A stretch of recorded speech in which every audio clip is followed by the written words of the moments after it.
Et voilà, j'ai découvert une autre étude qui montre les bienfaits de la caféine. Je vous en parle tout de suite. Pourquoi il faut boire 3-4 tasses de café par jour et qu'est-ce que ça fait exactement au niveau de votre santé? Quels sont les impacts?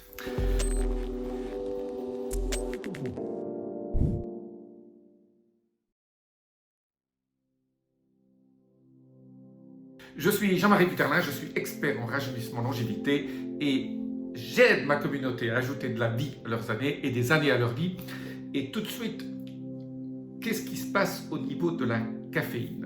Bon, une étude scientifique en Grande-Bretagne vient d'être dévoilée et montre que 3 à 4 tasses de café.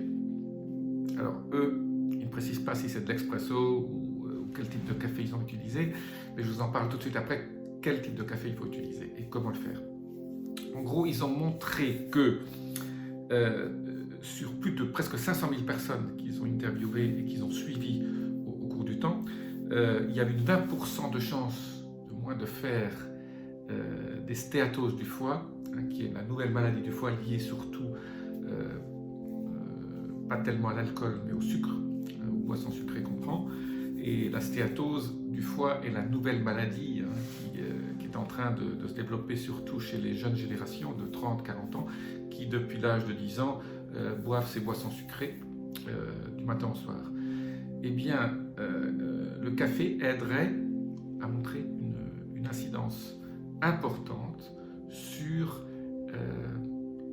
l'impact au niveau du foie, au niveau de ce qu'on appelle la stéatose et ces maladies du foie. Donc, qu'est-ce que je fais moi?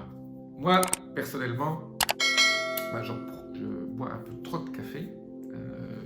Le café est bon pour la santé parce qu'il contient beaucoup de polyphénol, la caféine elle-même a des effets bénéfiques sur le cœur. Trop de café, c'est pas très bon. Moi, je suis à 5 à 7 tasses par jour, ce qui est un peu beaucoup. Mais bon, comme j'ai un style de vie sain et que je détoxe fortement, donc je peux me permettre ça. Mais en gros, on a toujours pensé que 3 à 4 tasses était idéal au niveau de la santé. Bon. Moi, je prends 5 à 6 tasses, mais je prends de l'expresso. Que de l'expresso, qui contient moitié moins de caféine. Donc, en fait, je balance un petit peu et j'ai mon niveau de caféine. Un expresso, ça a 25 à 50 mg de caféine.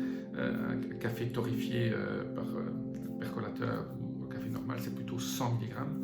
Et donc, voilà, j'arrive à avoir mes 250 mg de caféine, max, souvent c'est plutôt 150. Bon, une deuxième chose qui est super importante, c'est les maladies chroniques du foie, ce qu'on appelle surtout les hépatites chroniques actives. Eh bien, ces 3-4 tasses de café par jour ont montré une réduction de 50% des hépatites et des maladies chroniques. Toutes les maladies chroniques du foie sont réduites de 50% quand on prend 3-4 tasses de café par jour. Donc voilà, il y en a qui boivent du thé, du café. Moi, je pense que si vous n'aimez pas le café, prenez plutôt du thé ou thé vert. Mais surtout pour le café, pas de sucre et pas de lait. Quand on prend du lait avec du café, ça crée tout un certain nombre de problèmes au niveau de la digestion, surtout au niveau du foie. Donc je parle de café noir, sans sucre et sans lait. Voilà, aujourd'hui, caféine, je fais beaucoup de vidéos sur le café et la caféine. Alors, dernier petit conseil, très important, acheter du café organique. Je ne vais pas développer ici pourquoi le café non organique a des problèmes, mais le café qui est non organique contient des moisissures qui peuvent être très mauvais pour la santé. Donc prenez du café organique qui ne contiendra pas de glyphosate, qui ne contiendra pas de ces moisissures qui sont des tributos. Voilà, café organique et expresso. Maintenant, on trouve des petites machines expresso pour 200-250 euros. Faites-vous plaisir, à ceux qui aiment le café,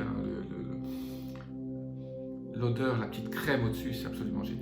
Voilà, toute petite vidéo sur le café. Pourquoi, si vous prenez 3-4 tasses par jour, vous en tirez beaucoup de bénéfices au niveau de votre longévité. La clé, c'est la longévité en bonne santé. Je vous dis à très bientôt. Laissez-moi vos messages, appuyez sur les petits boutons. Namasté.